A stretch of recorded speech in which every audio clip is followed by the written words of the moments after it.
రాజకీయాల్లో సరికొత్త మార్పు కోసం జనసేనాని పవన్ కళ్యాణ్ వ్యూహాత్మక అడుగులు వేస్తున్నారు.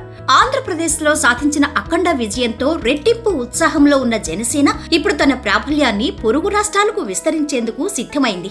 మెంబర్షిప్ టు లీడర్షిప్ అనే శక్తివంతమైన నినాదంతో 3వ విడత క్రియాశీలక సభ్యత్వ నమోదుకు పార్టీ శ్రీకారం చుట్టింది. కేవలం ఆంధ్రప్రదేశ్, తెలంగాణలకే పరిమితం కాకుండా కర్ణాటక, తమిళనాడుతో పాటు మహారాష్ట్రలోనూ తన ఉనికిని చాటుకోవాలని పార్టీ అధిష్టానం నిర్ణయించడం రాజకీయ వర్గాల్లో ఆసక్తిని రేకెత్తిస్తోంది.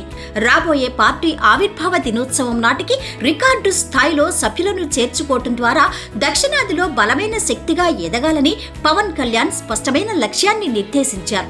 ఈసారి సభ్యత్వ నమోదు ప్రక్రియను అత్యంత ప్రతిష్టాత్మకంగా తీసుకున్న జనసేన సామాన్యులకు మరింత చేరువయ్యేలా సభ్యత్వ రుసుమును 500 నుండి 400కు తగ్గించింది.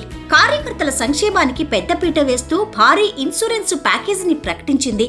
సభ్యత్వం పొందిన వారికి ప్రమాదవశాత్తు ఏదైనా జరిగితే 5 లక్షల బీమా భరోసాతో పాటు శాశ్వత వైకల్యం సంభవిస్తే 2 లక్షలు, గాయపడితే 50,000 ఆర్థిక సాయం అందించేలా పక్కా ప్రణాళికను సిద్ధం చేసింది. సభ్యత్వాల ద్వారా వసూలయ్యే నిధులను తిరిగి కార్యకర్తల సంక్షేమం కోసమే ఖర్చు చేయటం ద్వారా క్యాడర్లో భరోసా నింపే ప్రయత్నం చేస్తోంది.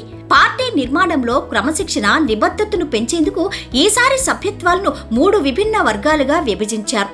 కార్యకర్తల పనితీరు, బాధ్యతను బట్టి ఉద్యమి, సాధక్, ప్రదాత అనే పేర్లతో వర్గీకరణ చేపట్టారు.